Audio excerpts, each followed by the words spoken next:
Howdy, everybody from Humanities 2, Shasta College. We're taking a trip to the humanities from what they call early modern times. And this will be the third lecture. It'll be, I'll post it. You'll see it. Anyway, how y'all doing? How was your weekend? It is Tuesday. Like I mentioned before, I'm going to be doing these lectures hopefully regularly on Tuesday and Thursday, posting them in the modules on Canvas. You'll see them there. Today, I want to talk about, I know your papers are due today, I think at midnight tonight, so I hope you're all busy working on those. I posted an announcement. Some people, I probably should have done this last week, but I won't be too critical of papers that aren't totally formatted correctly and all that. I should have posted something last week, but I did this week. So look at announcements on how to write your essay. I'm not going to sign one today. I will probably sign one on end of the week. But we're using MLA format. When you do humanities, you usually do MLA. Hopefully you've done that before. If you haven't, there's a ton of online tutorials how to use it. It usually means on your paper what your paper should look like. You should have 1-inch margins. It should have, you type in new Times Roman. Should have 12-point font, double space. Yep. You should have a running header on each page, and the running header usually has the title of the essay, essay 3, essay 4, whatever, and the page number. And if you need a works cited page, you got to add a works cited page. Say if you do some research online, you got some info somewhere, put it on there. These are 3-page papers. The works cited page does not count as a page. That's an extra page. If you watch the videos I show, you don't really need to show a works cited page because that's what you're basing your paper on, is the video or the movie I've asked you to watch or the documentary. So don't worry about that. But if you do some outside research from more than that and you get some information somewhere, let me know where you got it from with a works cited page, okay? Make sure you put your name, the class name, the title of the essay, and the date on the front page. You don't need a title page. This is not that formal. You want to use a title page, that's fine. I don't care. And just start right off with the essay, okay? We'll get better at this as we go along. Don't worry about it yet. And on these first paper grades, the first papers I'm going to start grading, I'm going to be looking for your critical thinking, not necessarily your formatting issues, but you will need to eventually format these things in the correct way. Not just for my class, that'll be for all humanities classes, and that covers English, history. It doesn't cover the sciences, that's APA, and you'll have to learn that too, but it's not that much different, so don't worry about it. And you'll have to, if you're studying science, if you're studying social sciences, if you're studying English, history, film, theater, you'll do MLA. That's just how it rolls in college. Okay. So anyway, because someone texted me today and wanted to know what it should look like. That's what it should look like. And I posted that in the announcements, so read those.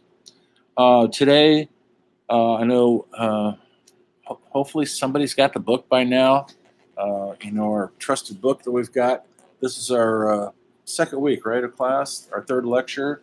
And I want to look at chapter 23. I haven't assigned any readings yet because I don't know if you've got the book yet. If you guys can let me know somehow through Canvas, I've got the book. I don't have it, so I can know if I should start assigning readings. If you can't get it at the bookstore, they said they're getting a new batch of them. Get it online somewhere. You can rent these things. You know how to get a textbook. It's going to help you get through the course to have the textbook, because I will be assigning readings, but not yet, because I don't know if you've got the book yet. But today, if we did have a book, you'd be looking at chapter 23, and it covers from about 1550 to 1750, so that's 200 years, and it's the scientific revolution that starts in that era, and the new learning, they call it. And another definition would be the age of reason. Things were getting very sophisticated, very fast. Technology was changing. The printing press was in use. They could print lots of books. They never could do that before. That changed the whole game plan for reading and getting knowledge out there in the world. More people were learning how to read than ever before. Before, it was just the upper class people who were could learn how to read and do numbers, the aristocracy, but that was all fading. Well, during this time, the common man, the shopkeeper, the farmer could learn how to read, and their world would expand because of the knowledge that they're getting from books. Most people in these days, these olden days, never left their hometown. Not like we do now, where we travel, we move around, we'll live in a bunch of different cities. That never happened before. They stayed usually in the same town they were born in, they worked in, had their families, had their life, and then they died there. And so there weren't a lot of world travelers. And so they had to get knowledge from somewhere. And so they got it hopefully from books and a viewpoint of the outside world. And that's what I'm trying to show you guys in this class. We're trying to look at the outside world, the world we live in, outside of who we are, what we do, and it's really important because we can't live, even though we're all isolated right now with the pandemic, we can't live in isolation. Hang on a sec. I'm going to pause this for 1 second. I've got to do something. Take me 2 seconds. Hang on.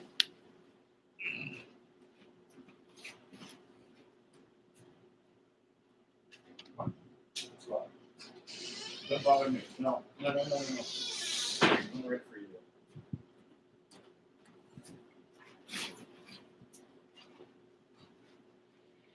you. Yes, my cat wanted out, and he was starting to scratch at the door. Okay, so where was I before I got cat interrupted? The world was expanding because now there are more writers than ever before. There are playwrights. There are musicians writing incredible symphonies. Shakespeare was writing his plays. We'll be covering him in depth later. And artists like Rembrandt were starting to flourish. And so we were getting a look into who we are as human beings and what you see through those people's eyes and their art and their plays and their paintings is that we're all essentially connected. And we're not that much different from each other, even though we might be born on different continents. We're all sort of connected because we could relate to what Shakespeare was doing. We could relate to what Rembrandt was depicting. We saw ourselves in their work, and that's the true sense of what an artist can do, a writer, a painter, musician. Today, I want to just briefly talk about the science that was happening at the time. Maybe you've heard of Galileo. I might post a video for you to watch on Model. So this will just be a short video. You really should know who he is. He was looking at the stars because for the first time in our history of our humanity, we had devices, telescopes, early telescopes that could look past our atmosphere. It never happened before. And he started to study um, the atmosphere and stars, and he changed everything there was to change by simple observations. And it was a huge leap forward into our scientific knowledge of the world we live in, the world we occupy, the air we breathe. Um, how do the oceans work? What do the oceans look like from some other location? We don't know. We only see what we can see because we're on the ground. We can't fly yet. We haven't gone into balloons yet. We have no idea what the world looks like from above, except for if you go into a high mountaintop and look down. And people did that. And so Galileo is real important. In fact, I'm going to make that sure you guys watch this video. During the time, simple tools of scientific tools were coming about, like the slide rule, magnet, microscopes. Okay, for once, we could look at small things under a microscope. Never seen that before. We could actually look at tissue from dead animals, our own tissue, our blood, the blood of animals, and we could actually look at what it's made of, what's making it tick, how does it work? And these great scientists were learning how to define it in their effort to seek out some sort of truth about who we are, what we're made of. Another person, I want you guys to watch a video. His name was Francis Bacon. He was a scientist and a politician during this time, and he is kind of the godfather of this thing called empirical method of study. Essentially, up until these times, so much of the study of man and humanity was coming from a religious base. And so it is filtered through a filtering device, religion, Christianity. And he broke away from that. And he said, we've got to look at this a different way. We just can't go by those tenets, that form of study, because it's biased. It's biased towards depicting a philosophy that is based on storytelling. The stories passed down, literally, from the Bible and from Jesus, and who wrote the stories, who told the stories. Could it be trusted? Is it the truth? Well, Francis said, we got to come up with something more fact-based, more that we could prove. And so he had this other way of inquiring, looking at whatever philosophy, and he also broke away from, which at the time was hugely influential, but we're not studying the early days of the Greek philosophers, Aristotle and Plato, who literally, that's another form of humanities, but we're starting our humanities from what they call early modern times, which is right about now. And the Greeks go way, way back before Christ. We were still living on those philosophies, that way of thinking, the science that they came up with.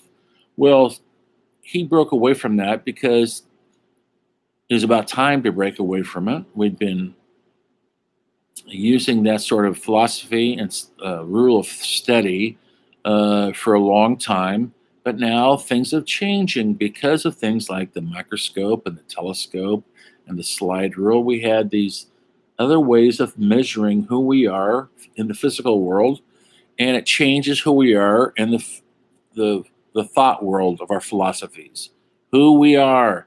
It's the existential question that we all are faced with every day in our lives. Who we are. Why are we here? Why do we matter? Do we? Those are the questions that these guys are trying to figure out. And maybe you feel that way sometimes. Maybe you wonder what your point is in the world. Well, we're all struggling with that. And we all usually have to come to some sort of understanding or not. And so people who don't come to an understanding or they're not comfortable with the understanding might turn to other means of numbing down our existential angst, as they call it, with booze or medication, something to numb it down. Because feeling is a hard thing. Feeling too much can be painful, can be joyful, but you can't have joy without some extreme unhappiness.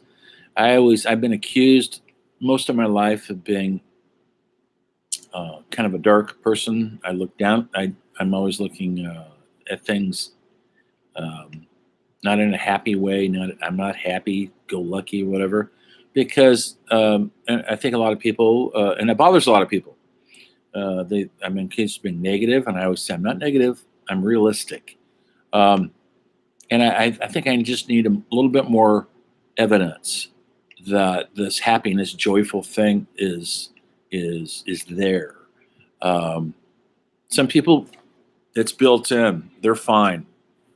But if you question the world around you, and if you have doubts about the world around you, then you're never going to be full of this kind of pessimistic, or I should say optimistic joy. Unless you're on medication from your doctor, then have at it. Anyway, so I'm going to sign the video for you guys to watch on Francis Bacon, on Galileo. What's the other one I want you guys to watch? Oh, there's a TED Talk I want you to watch. These are only 10 minutes long. It's a TED Talk. Her name is Amanda Anderson, and her talk is essentially why humanities are important. And because you might ask yourself, what am I doing in this class? What does it have to do with getting a job at some high-tech firm or Wall Street? Education is a well-rounded way to get educated. You're educated in history, English, philosophies, art, music. It's well-rounded. It's just not focused on one thing, but it is focused on our humanity. And so she gives a good talk. It's 14 minutes long. Check it out. I might have you guys discuss it. I don't know yet. I just want you to look at the video. I'll post it on Module. You'll see it. So those things, and we're going to be talking about the age of reason this week. And it's hard to believe, but I love the title, The Age of Reason.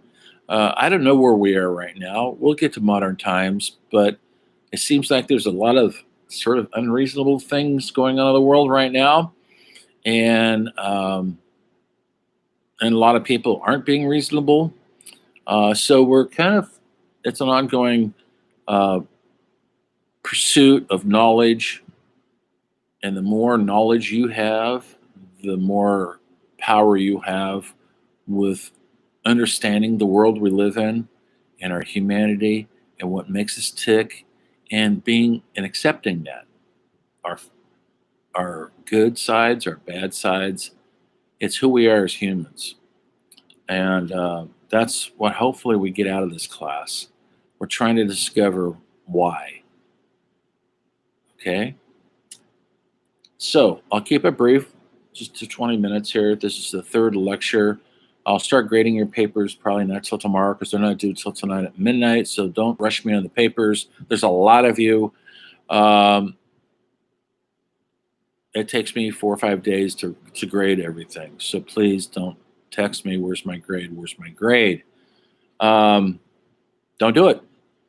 I have 4 classes and about almost 200 students. So I'm not complaining. I'm glad for the work, but it's a lot of papers I have to grade. So please have patience on the papers. We'll get to them all. I mean it. So check these out. I hope you guys get the book. Please let me know somehow through a text or an email on Canvas that I don't have the book. I have the book. It's on the way. And then I can start assigning chapters. It'll help instead of me assigning all these videos to watch, which is fine. That's a good way to do things too. But you can also read about it and get a little more depth on it. Okay. So on that note, it is Tuesday. I have no idea what the date is. The 26th or something?